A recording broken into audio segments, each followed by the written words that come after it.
আসসালামু আলাইকুম। কবরস্থানের বাহিরে লেখা ছিল, শেষ মঞ্জিল তো তোমার এটাই। আসতে না আসতেই তো জীবনটা কেটে গেল। কি পেলে তুমি এই দুনিয়া থেকে? কিছুই না। দেখতে দেখতে সবাই তোমাকে ছেড়ে চলে গেল। কবরের ডাক। তুমি কি কখনো আমায় মনে করেছিলে? তাহলে শুনো, আমার মধ্যে গহীন অন্ধকার, নামাজের আলো সাথে নিয়ে এসো। আমার মধ্যে অস্বস্তি বিদ্যমান, তাই কোরআন তেলাওয়াত সাথে নিয়ে এসো। আমার মধ্যে আছে বিষাক্ত পোকামাকড়, সাপ বিচ্ছু, তাই সাথে করে রাসূল সাল্লাল্লাহু ও আহলে বায়তের প্রেম নিয়ে এসো। আমার মধ্যে আছে আগুন, তাই খোদাভীতির শীতল পানি নিয়ে এসো। মেসেজটি নিজের মোবাইলে সংরক্ষিত কন্টাক্টের সব মুসলিম ভাই বোনদের সেন্ড করুন। কে জানে, হয়তো কেউ আমল করাতে আপনারও গুনাহ মাফ হয়ে যেতে পারে।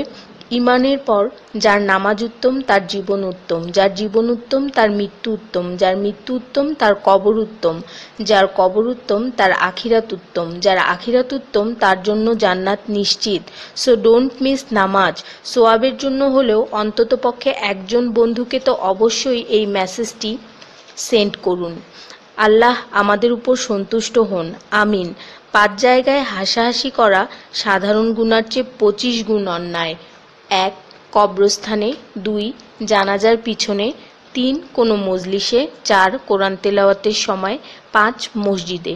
শুধু একবার কাউকে পাঠান, অনেক মানুষ এসব গুনাহ করা থেকে বেঁচে যাবে। একা আছেন, আল্লাহকে স্মরণ করুন। কষ্টে আছেন, মুহাম্মদ ও আলে মুহাম্মদের উপর দরুদ পড়ুন। মন খারাপ থাকলে ইয়া হাইয়্যু ইয়া কাইয়্যুমও পড়ুন। টেনশনে থাকলে ইয়া রাহিমও পড়ুন। ফ্রি থাকলে মেসেজটি ফরওয়ার্ড করুন।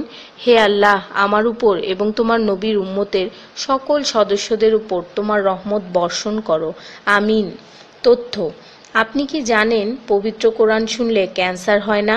আর যদি ক্যান্সার সেল শরীরে থেকেও থাকে তাহলে তাও মারা যায়। দীর্ঘ সময় ধরে আল্লাহকে সেজদা দিলে জ্ঞান ও বুদ্ধিশক্তি বাড়ে।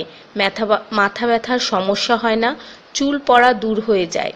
এই মেসেজটি ফরওয়ার্ড করতে শয়তান আপনাকে বাধা দিবে, কিন্তু আপনি এটা হতে দিবেন না।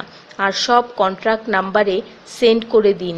কোরআন ও নবীর সুন্নত ও তার সম্মানিত সাহাবী এবং আহলে বায়তের অনুসরণ করুন। ক্যান্সার একটি ভয়ঙ্কর রোগ। অনেক মানুষ আছে যারা নিজেরাই এটাকে দাওয়াত দিয়ে নিয়ে আসে। ছোট অথচ সাধারণ কিছু পদক্ষেপ গ্রহণ করলেই এই রোগ থেকে বাঁচা যায়। বেশিরভাগ মানুষ খাবারের পরপরই পানি পান করে নেয়। খাবারের পর পানি পান করলে রক্তে বিদ্যমান ক্যান্সারের জীবাণু থেকে তৈরি হওয়া ক্যান্সার সেলগুলোকে অক্সিজেন সরবরাহ করে। নবী পাক সাল্লাল্লাহু বলেছেন, খাবারের আগে পানি পান করা শেফা। খাবারের পরপরই পানি পান করা কলেরা রোগের কারণ, তাই সর্বোত্তম হলো খাবার শেষ করার কিছুক্ষণ পর পানি পান করা। তিনি আরও বলেছেন, 1 চিমটি লবণ খেয়ে খাবার শুরু করো আর 1 চিমটি লবণ দিয়ে খাবার শেষ করো।